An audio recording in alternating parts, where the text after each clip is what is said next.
대한민국 영화사를 하나의 거대한 건물이라고 한다면 어떨까요? 그 건물의 기초부터 지붕까지 안성기라는 이름이 새겨지지 않은 곳은 단 한 군데도 없을 겁니다. 70년이라는 세월 동안 그는 단순히 연기를 한 것이 아니었습니다. 한국 현대사의 굴곡을 온몸으로 받아내며 스크린에 그 흔적을 기록해온 산증인이었죠. 하지만 우리가 아는 이 화려한 거장의 삶이 처음부터 탄탄대로였을까요? 사실 그의 인생은 시작부터 우리가 상상하기 힘든 극적인 반전의 연속이었습니다. 이야기는 전쟁의 상흔이 채 가시지 않은 1957년으로 거슬러 올라갑니다. 당시 영화 제작자였던 아버지 안화영 선생의 손을 잡고 우연히 촬영장에 놀러간 5살 꼬마가 있었습니다. 그때 전설적인 감독 김기영의 눈에 띈 것이 이 모든 전설의 시작이었습니다. 황혼열차로 데뷔한 이 꼬마는 곧바로 천재 아역이라는 찬사를 받으며 전국적인 스타가 됩니다. 이게 정말 말이 된다고 보십니까? 한글도 떼기 전에 아이가 카메라 앞에서 눈물을 흘리고 감정을 연기하며 당대 최고의 배우들과 어깨를 나란히 한 겁니다. 이후 10여 년간 그는 70편이 넘는 영화에 출연하며 한국의 얼굴로 성장합니다.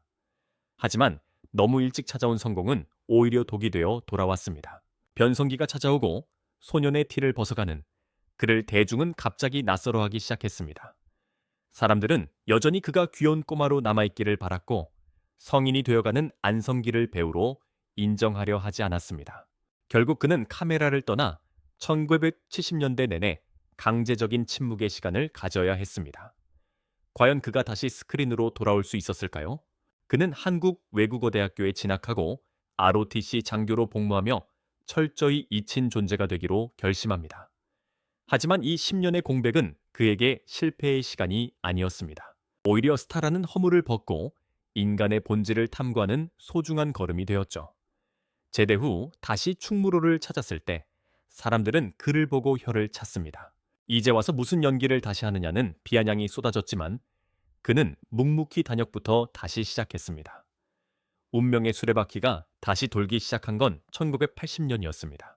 이장우 감독의 바람 불어 좋은 날에서 그는 어수룩한 말더듬이 청년 덕배로 다시 나타났습니다. 아역 시절의 화려함은 온데간데 없고 밑바닥 인생의 애환을 사실적으로 그려낸 그의 연기에 충무로는 그야말로 뒤집어졌습니다. 연기 잘하는 배우는 많았지만 시대의 공기를 이토록 정확하게 묘사하는 배우는 처음이었기 때문입니다.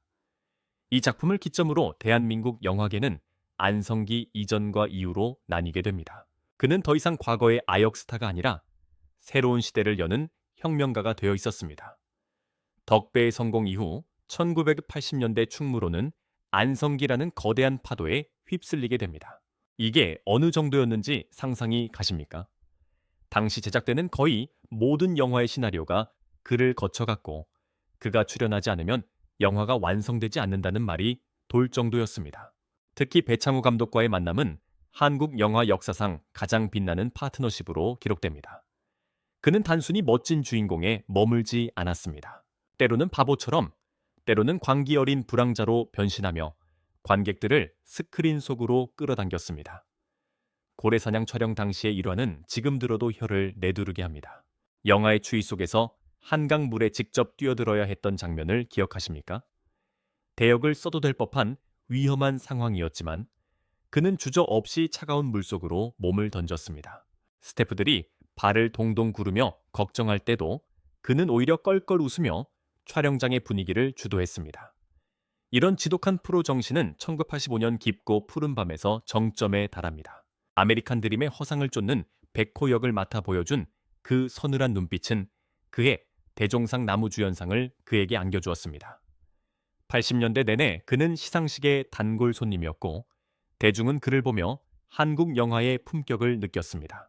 하지만 그는 안주하지 않았습니다.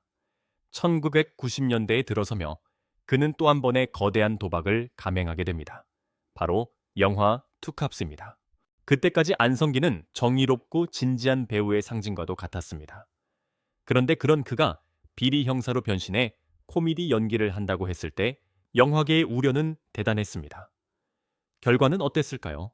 박중훈과의 환상적인 호흡으로 극장가는 그야말로 폭발했습니다. 서울 관객만 80만 명을 넘기며 당시 기준으로 역대 흥행 기록을 갈아치웠죠.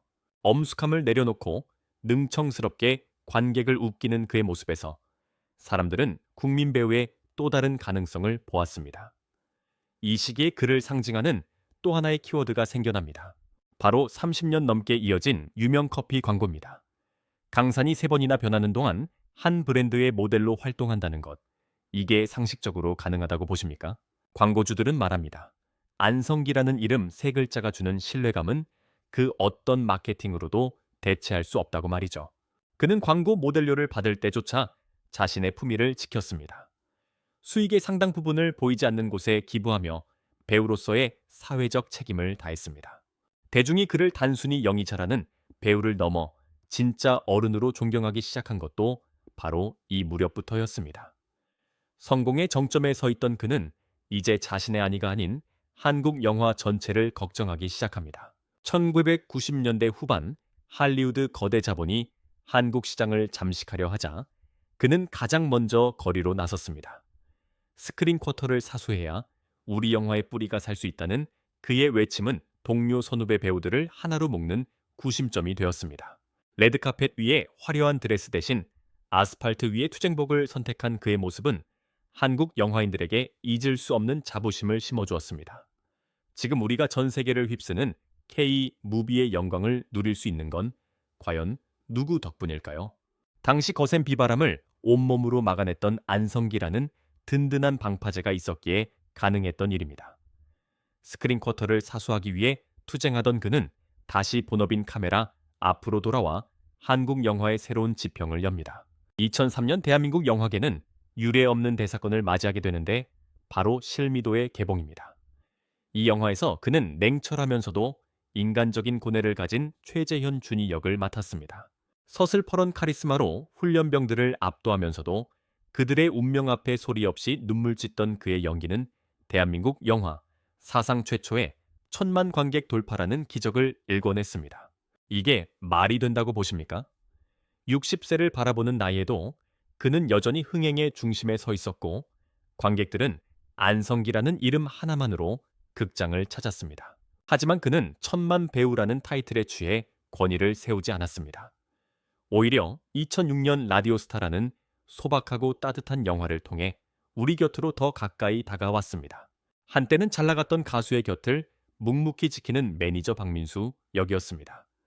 낡은 구두를 신고 자존심 다 버려가며 후배를 위해 헌신하던 그의 모습은 영화 속 캐릭터를 넘어 배우 안성기 본인의 삶과도 닮아 있었습니다. 특히 빗속에서 박중훈을 위해 우산을 받쳐들던 그의 뒷모습은 대한민국 모든 이들의 가슴을 먹먹하게 만들었습니다. 주연으로서 빛나기보다 타인을 빛나게 해줄 때 더 큰 빛을 내는 배우. 그것이 바로 우리가 사랑하는 안성기의 진짜 모습이었습니다. 촬영 현장에서의 그는 완벽주의를 넘어 경외심까지 불러일으켰습니다. 수십 년 동안 몸무게를 1kg도 틀리지 않게 유지하며 자기 관리를 해온 일화는 유명합니다. 술자리에서도 결코 흐트러지지 않았고 다음 날 촬영을 위해 누구보다 먼저 자리를 일어났습니다. 후배들은 그런 그를 보며 배우라는 직업이 가져야 할 책임감이 무엇인지 몸소 배웠습니다.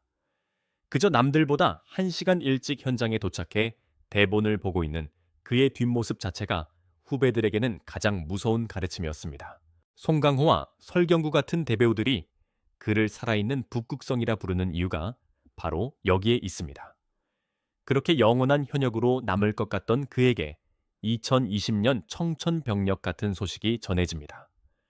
평소 건강만큼은 누구보다 자신했던 그에게 혈액암이라는 거대한 시련이 찾아온 겁니다.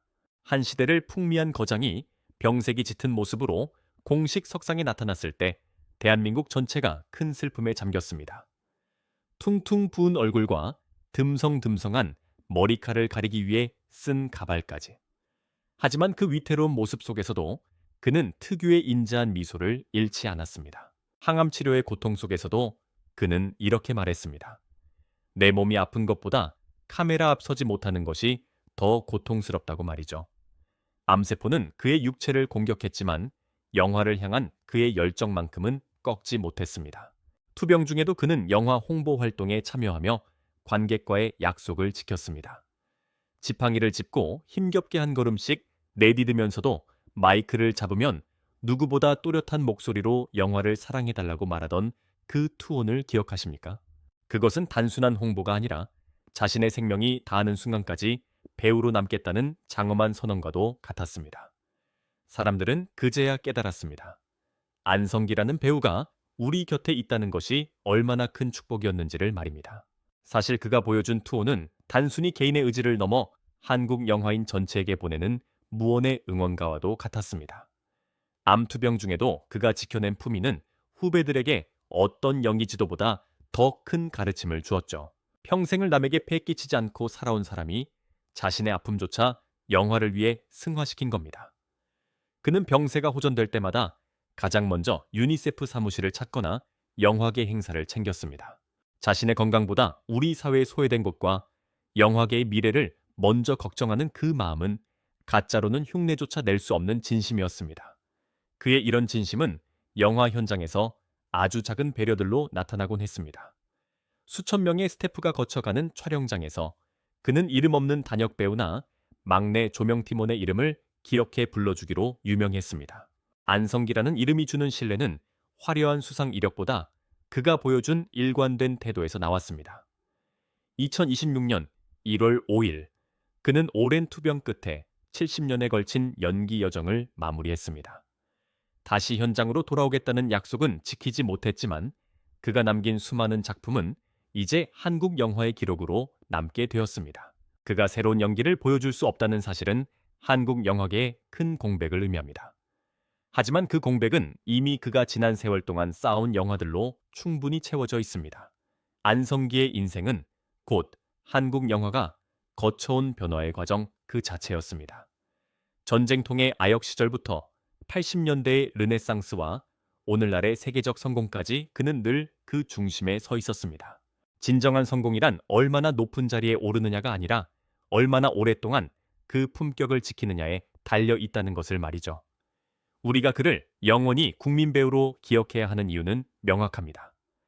가장 화려한 조명 아래서도 가장 겸손했던 사람, 그리고 가장 어두운 시련 속에서도 결코 희망을 놓지 않았던 거인.